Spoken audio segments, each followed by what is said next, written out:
Bonjour, bonjour, me revoilà, hein. J'ai fait donc des essais hier de ce petit four solaire qui m'a coûté moins de 10 euros. Donc c'est intéressant pour les pays en voie de développement, sans passer par les ONG qui vont vous vendre des trucs qui veulent la peau du cul. Enfin bref, parenthèse. Alors pour vous dire que ça marche bien quand même, voici le thermomètre que j'avais immergé dans la casserole hier. Donc, vu cet essai encourageant, aujourd'hui, je fais la chauffée de l'eau qui, comme vous le voyez, a limite ébullition depuis maintenant une demi-heure. Et je vais y mettre des pâtes et on va voir combien de temps il me faut pour les cuire. Il est donc 11h15, soit 10h15 au soleil, hein, puisqu'on a une heure de décalage. Et donc, comme vous pouvez le voir, le soleil est ardent. On est quand même le 6 novembre, mais il chauffe et le ciel est bien dégagé. A tout de suite pour les pâtes. Donc, me revoilà. Il est maintenant 11h40. J'étais parti donc à 11h14. Ça nous fait donc moins d'une demi-heure. L'eau était frémissante. Et je viens d'en goûter une. Eh ben elles sont cuites. Et les carottes sont cuites. Non, pardon, les pâtes sont cuites. Alors je vous laisse. Malheureusement, en vidéo, on ne peut pas tout faire. Mais je peux vous dire que j'en goûte une autre. Voilà, elles sont parfaites. Elles sont légèrement al dente, comme on les aime. Donc, tout ça pour dire qu'avec moins de 10 euros, vous pouvez faire un four solaire. Et ça devrait intéresser les gens qui n'ont pas les moyens. Parce que, bon, nous, les enfants gâtés d'Europe, on n'en a rien à foutre de cuisiner pour zéro. Mais il y a des pays que je connais en Afrique où je pense qu'ils seraient très contents d'avoir ça. Ça éviterait d'une corvée de bois le matin. Pauvre bois qui devient de plus en plus rare. Et voilà, donc je sais pas si vous voyez à l'écran, mais ça fume. Nous sommes limite ébullition, mais bon, je suis peut-être pas réglé non plus tip top, mais je devrais pas être loin de. Alors justement, positionner la casserole est une, alors est une, c'est la seule difficulté. Hein. Ceci dit, c'est plus facile que d'allumer un feu de bois, hein, et encore une fois d'alimenter. Donc là, je sais pas si vous voyez, j'ai mis un peu de noir mat au fond de ma casserole. Et ce que vous voyez en blanc, en fait, c'est le reflet de mon. Vous voyez, si je mets ma main ici, et là, je me brûle, hein, carrément. Hop, hop, hop, je peux pas tenir plus de 3-4 secondes sans me brûler. Voilà. Donc, n'hésitez pas à me contacter si vous voulez des renseignements. Donc, je résume. Une coupole de récupération qui était destinée, on va dire, à la casse, deux rouleaux de papier scotch aluminisé pour 6 euros, un tube alu, là j'ai voulu me faire plaisir, mais on peut très bien mettre un bambou ou d'autres piquets de parasol comme j'ai mis pour les montants. L'avantage, c'est que c'est réglable, hein, je peux régler ma hauteur comme je veux. Voilà, si ça peut aider des gens, ça marche. Je connais pas plus simple pour récupérer de l'énergie gratuite. Enfin, l'énergie du soleil, oui, est gratuite, et pour tous.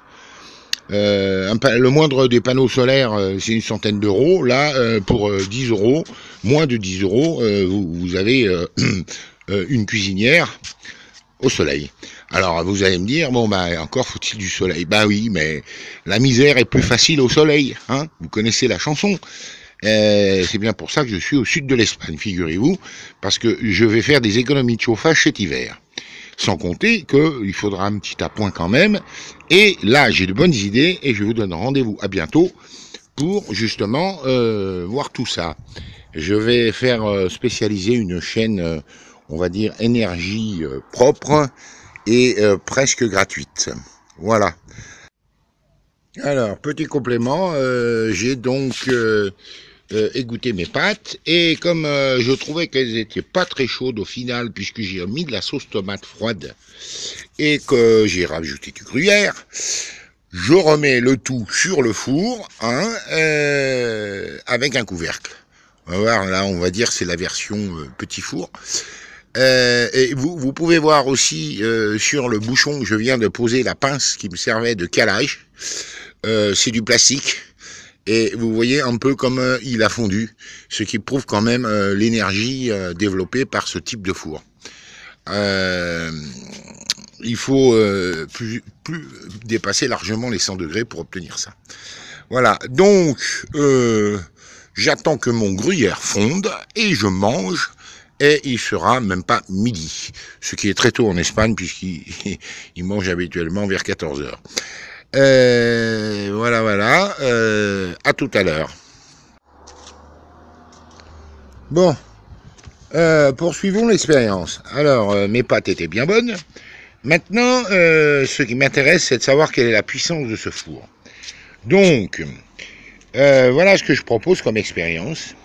J'ai un bidon de 20 litres d'eau fraîche. Enfin, exactement, on va regarder, elle est à... quand même, elle est à 20... attendez, comment il marche ce thermomètre? Ouais, 10, 25 degrés quand même. Bon, cette eau est quand même à 25 degrés, air ambiant.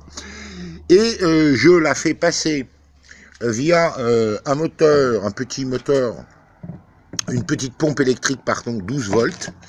Je la fais passer dans ce tuyau, dans un serpentin, qui lui-même donc va être chauffé dans cette gamelle. Là, alors là, vous voyez, j'ai investi gros, hein, j'ai payé 12,50 € cette merveilleuse gamelle avec couvercle, et je l'ai peint en noir, hein, j'ai dû payer une bombe de noir mat environ 6 €. Voilà, là, vous voyez, j'ai investi beaucoup. Alors, là, je vais mettre le couvercle. Alors, l'eau ici, là, je viens de la mettre, mais elle est déjà tiède, elle est déjà à plus de 35.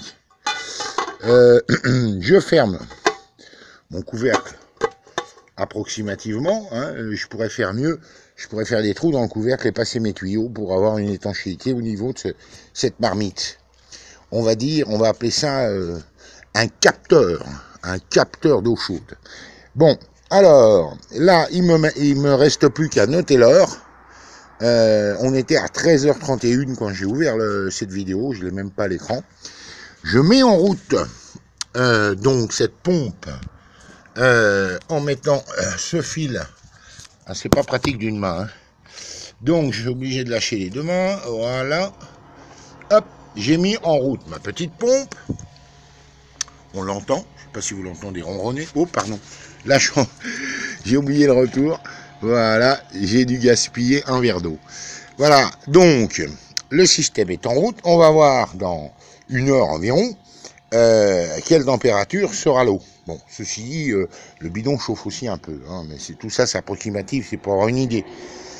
Alors, il me reste plus qu'une étape, c'est alimenter cette petite batterie avec un petit panneau solaire, hein, comme ça, je suis complètement autonome. Et je fais tourner un chauffe-eau. Ce qui m'intéresse, c'est de savoir dans 1 heure, dans 2 heures, quelle température j'aurais pu atteindre. Voilà, et de là, on calculait la puissance de cette petite installation. Voilà, à tout à l'heure.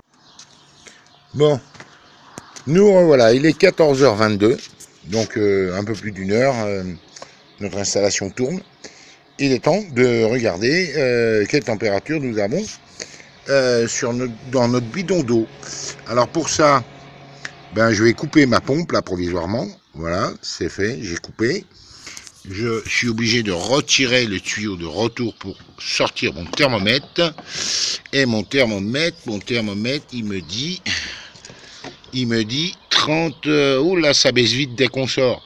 Il était à 34 degrés, vous voyez comme il chute dès qu'on sort de l'eau. Donc attendez, on va le replonger un peu. Ici, on va prendre un autre thermomètre pour mesurer la température dans ma marmite. Alors là, vous voyez, j'ai investi gros aussi. 1,50 € pour avoir un gros thermomètre. Celui-là, il est lisible. Alors attendez, on va regarder. Bon, ça c'est juste à titre indicatif. Ouh là là, ça y est. Vous voyez, il est déjà à 60 degrés. Vous voyez, là, hop, il redescend. Donc, ça veut dire que mon capteur, il chauffe à plus de 60 degrés. 60, à mon avis, au pif, en mettant le doigt dedans, je dirais où ça brûle. Ouais, 70 degrés au moins.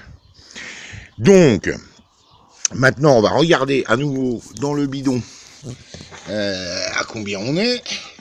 Mais il faut aller vite parce que ça descend dès qu'on sort. Voilà, on était à 34. Et hop, vous voyez, ça descend. Ça y est, on est à 32 déjà en quelques secondes. Bon, donc, moralité, oh là, par siphon. Oh là, mon thermomètre est tombé dedans, c'est pas grave, lui il est étanche. En résumé, donc, en un peu plus d'une heure, je suis passé de 25 à 34 degrés. Allez, on va arrondir 10 degrés. 10 degrés en une heure sur 20 litres.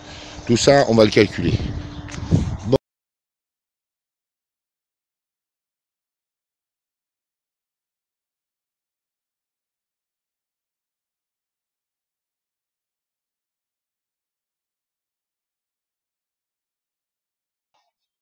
Bon, rebonjour. Cette fois-ci, j'ai fait un petit montage vidéo et j'ai fait le calcul de la puissance de ce four. J'arrive donc, malgré toutes les pertes dues au manque d'isolation et aux imperfections, j'arrive quand même à 235 watts récupérés. Ce qui veut dire que, vu toutes les pertes, il y a au moins 500 watts au pif à récupérer sur cet engin. À titre de comparaison, cherchez sur le web le prix d'un panneau solaire photovoltaïque de 250 watts. Vrai, je précise parce que beaucoup exagèrent sur les puissances. Puis le prix d'un régulateur, un onduleur, une batterie minimum pour pouvoir exploiter cette puissance. Au minimum 500 € pour un kit de 350 watts. Ici, l'investissement est de moins de 10 €. Qui dit mieux? Et en plus réalisable en 4 heures, c'est bon. Pour le stockage, il suffit de bien isoler les bidons d'eau ou des cumulus de récup re-isolés font l'affaire. Quel est le premier besoin d'énergie de l'homme pour vivre? Certainement pas allumer sa télé. Mais manger chaud, se laver, se chauffer, que de la chaleur. Notez bien, pas d'électricité. L'électricité, c'est un luxe. Dans l'espoir que cette petite vidéo aidera les gens dans le besoin et permettra de boycotter les lobbies qui poussent à la consommation et donc à polluer, ce titre, je vous invite à vous équiper d'un petit appareil de mesure pour mesurer tous les appareils de votre maison ou regarder de plus près vos factures EDF.